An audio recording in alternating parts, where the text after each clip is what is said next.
want every side to come together to attempt to take down the 100 side. Man, they gotta We want understand, all the right? smoke. We go off the content.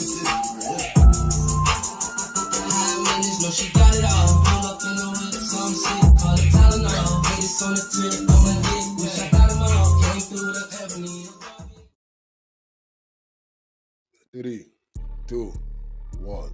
Hey there, welcome back to the channel where we keep it real. No capping. I'm your host, bringing you nothing but straight fire and authenticity. Today, we're diving into 12 rooms that I got to promote. The 100 ENT showroom, hosted by Big Wack100. The Beehive room. Love and R&B room, hosted by the queen of the 100 side, R&B. No room for the weak. No mercy room. Spin the block room. 100 ENT Jailbreak Squad room. 100 ENT Solve room. Petty Betty and Toxic Tanya room. Dangerous Minds room, hosted by Beast. Good Burger, hosted by Pitbull. Sleepless in LA, and many more. If you want to get closer or you want to be a part of the show, go to Clubhouse, follow one of these rooms, or you look for a room titled with Wack100. These particular videos all made possible by the one and only Wack100. Get ready to vibe with me as we explore the hardest topics that need some real recognition in the streets. Let's jump right into it and show some love to this channel by hitting the like and or subscribe button. So, without further ado, hold it down. One mic on Wack. Hot off the presses. United States Planning versus Eugene Henley, aka Big U, aka Unk, aka Dros, aka Hannibal, aka Hannibal Muhammad, aka Anybody Killer, aka Dave Austin. Pay attention to that, aka Dave Austin. If you know, you know. Memorandum of Points and Authorities. Introduction.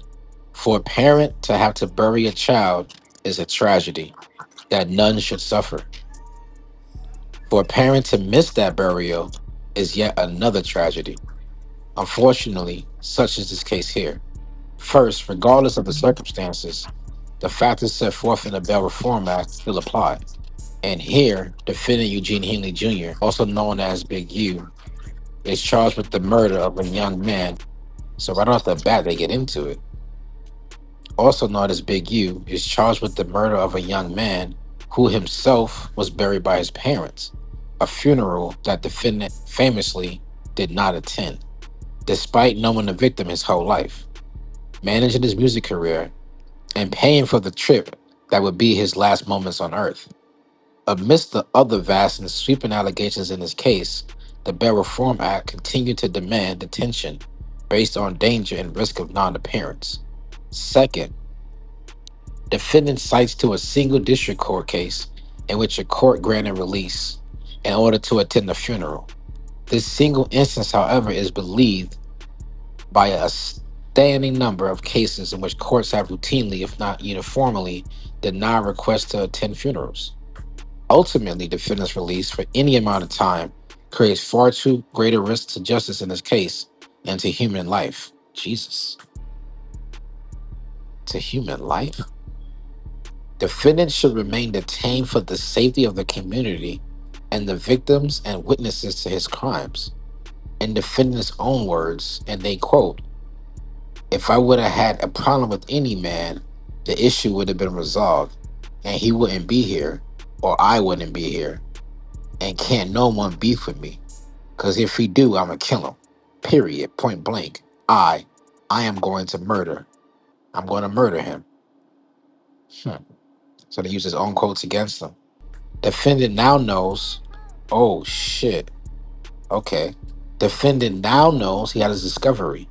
Defendant now knows who has reported his crimes and may seek to make good on those threats. Those are risks this court cannot allow. So he has his discovery. It says here, defendant now knows who has reported his crimes and may seek to make good on those threats. Yo, they are taking no chances here.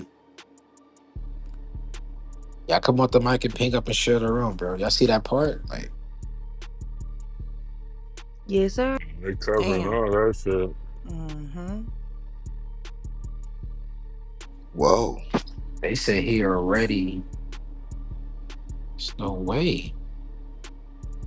They already know who supported his crime, so that means that anyone that's already telling, they already got. Dude.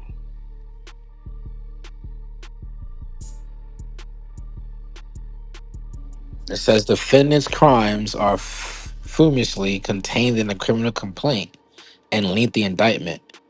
The government has also detailed the reasons for his continued detention in connection with the defendant's original bail determination.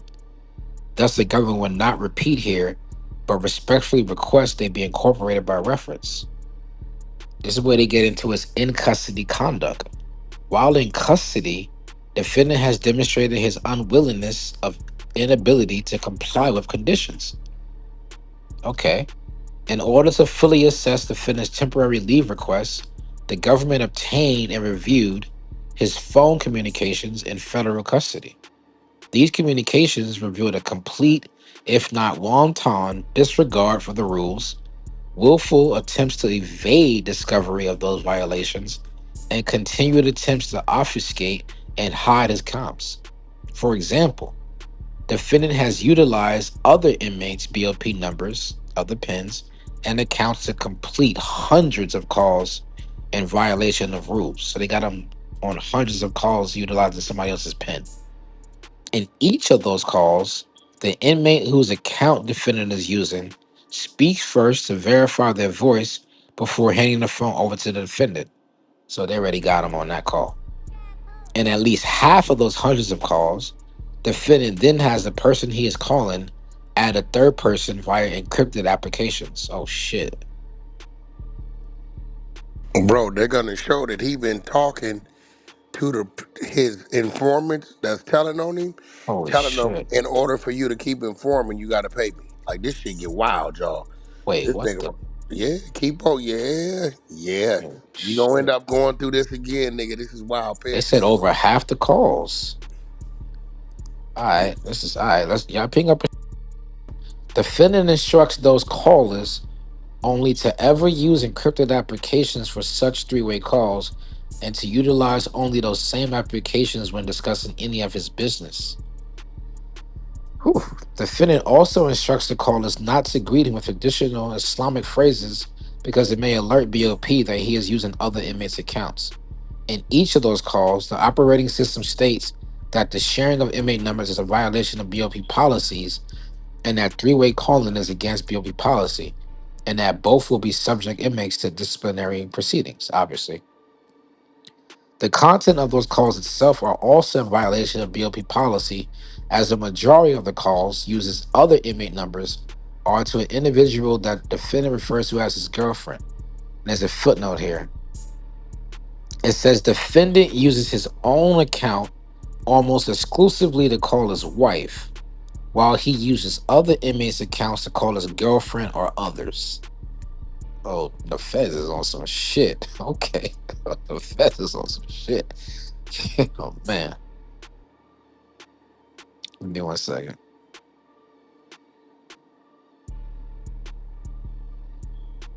It says in each of those calls, the operating system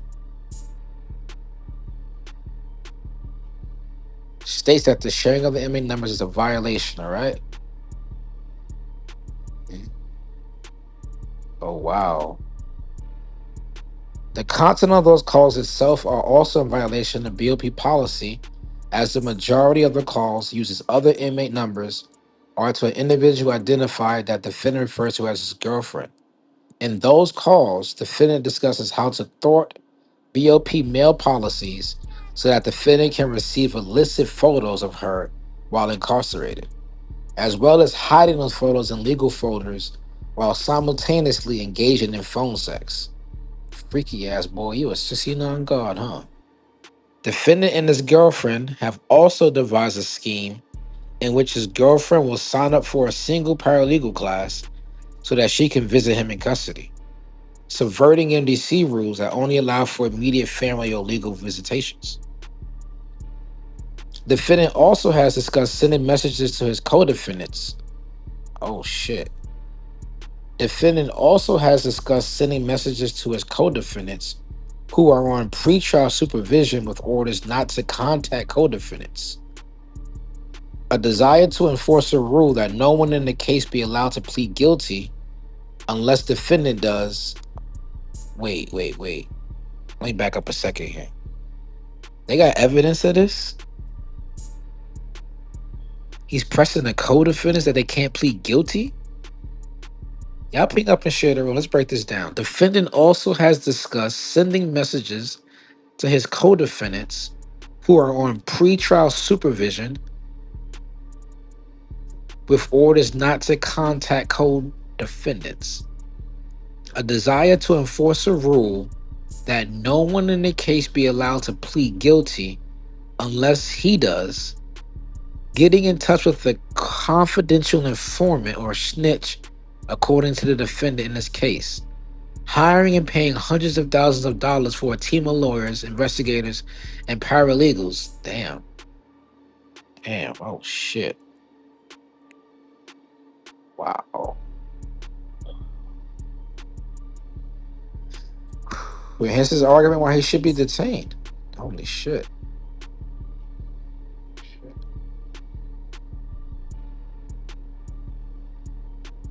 The 43 federal charges against defendant, the damning evidence against him, his dangerous history and characteristics, and the risk to numerous specific individuals and the community at large if he were to be released, all support his detention pending trial, and caution against even temporary release. The tragic circumstances that have arisen since his incarceration do not necessarily compel his release.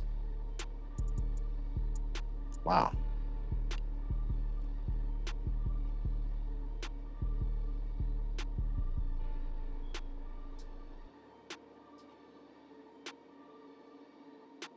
You repeat that last one you said, bro? Let me scroll back up. It says the tragic circumstances that have arisen since his incarceration do not necessarily compel his release. So basically saying the fact that his son died, rest in peace, although it's a tragedy, do not basically compel his release due to his danger to the community and also to the witnesses already. And the confidential informant, it says here. So they got evidence of him pressing a confidential informant, contacting the codees, pressing the codees that they can't take a deal. They can't plead guilty unless he pleads guilty.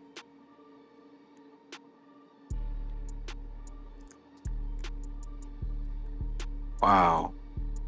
That's a lot, bro. That's a lot. They got evidence of all of that. That's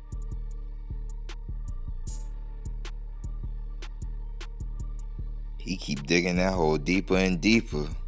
yeah, but that's all coming from the jail calls, and that's all coming from the communications in the jail. That's crazy that he thought that he was gonna get away with that third party with the encrypted application shit. They said over half the calls, bro.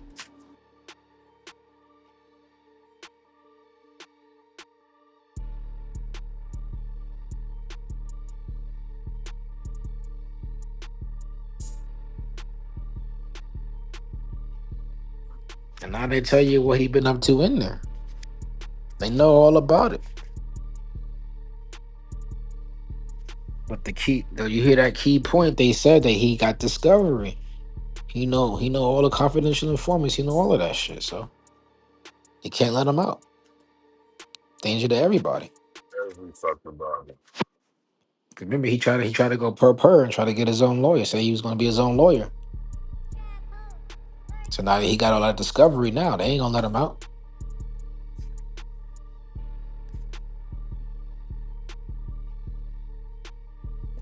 Yeah, I ain't know all of this, bro. That's crazy. They got him pressing the witnesses, pressing the code D's, saying they can't even take a bill, pressing the confidential informant. This is a lot, bro.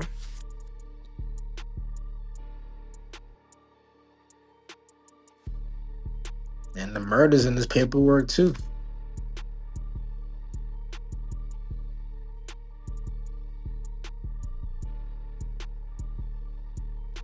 Y'all come out the mic. What y'all think about this shit, bro? Keep it. What you think about this shit, bro? Okay, I'm right here, bro. I'm just I got you, driving gang. in This this shit. rain. This shit. I'm right here. That I'm shit, all driving. that shit sound crazy, Yo, did bro. you get to For the real. part where the Uh, niggas is charging the people that's cooperating against him? yeah, I seen that. That shit was crazy. Hold on. Want me to read it again? Yeah, yeah, yeah, yeah. I got you. Hold on. Let me read it again. If they want to, and then some of his co-defendants, if they want to take a deal Oh yeah, that shit. Yeah, I just read and that come part. with a plea, they gotta pay. This That nigga shit was dumb as fuck. crazy. Hold on. Let me get that part again. Him. What the fuck that mean? That shit was crazy. Yeah. What that be? You think a nigga ain't out here to collect? Nigga said you can't take a deal before me. He trying to extort his co-defendants? I think he stored the co-defendants and the rats. Well, they gonna fuck over this nigga, bro. I'm sorry. They ain't showed us half the shit they got. This is crazy. All right, here we go. Here we go. It says the content of those calls itself are in violation of BOP policy, as the majority of those calls uses other inmate numbers or to an individual identified that defendant referred to as his girlfriend. In those calls, defendant discusses how to thwart BOP mail policies so that defendant can receive illicit photos of her while incarcerated, as well as hiding those photos in legal folders while simultaneously engaging in phone sex. Defendant and his girlfriend have also devised a scheme in which his girlfriend will sign up for a single paralegal class so that she can visit him in custody, subverting MDC rules that only allow for immediate family or legal visitations. Defendant also has discussed sending messages to his co-defendants who are on pretrial supervision with orders not to contact co-defendants, a desire to enforce a rule that no one in the case be allowed to plead guilty unless he does, getting in touch with the confidential informant or snitch according to in this case, hiring and paying hundreds of thousands of dollars for a team of lawyers, investigators, and paralegals, despite defending current retainment of two CJA funded attorneys and otherwise coded communications.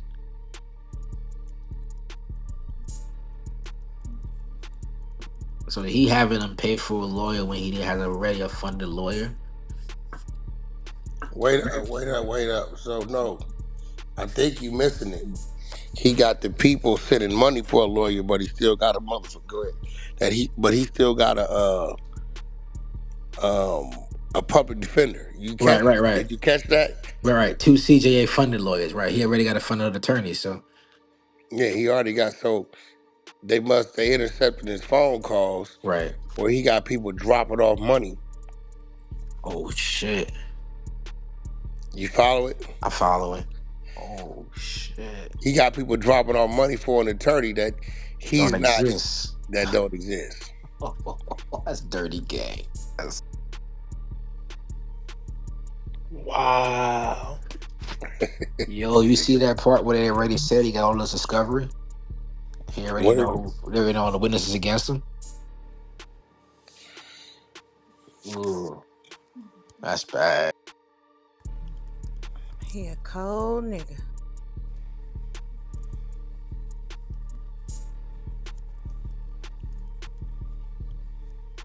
And they said everybody gonna pay, goddammit. That's crazy.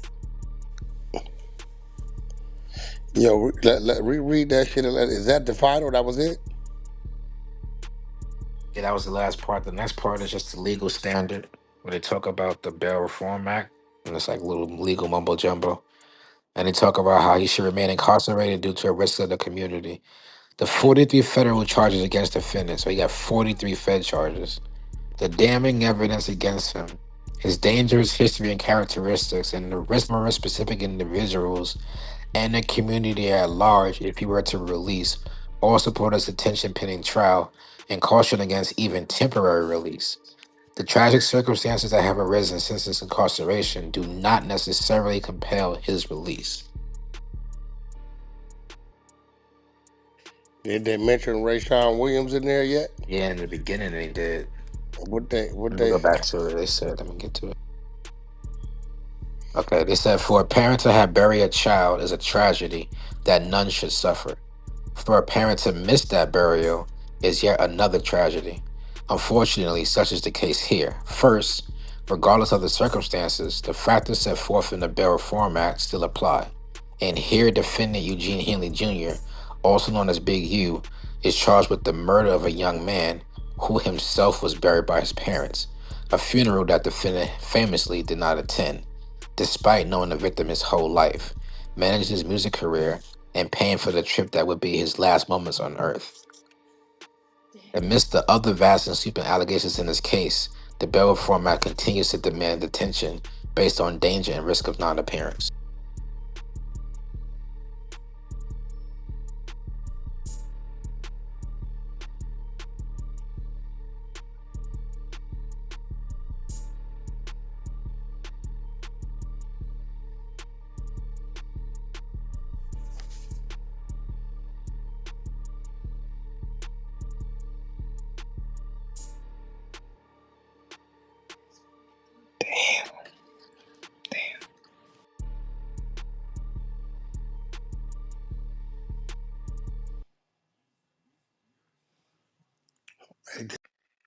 Yeah, love. This shit finna go crazy.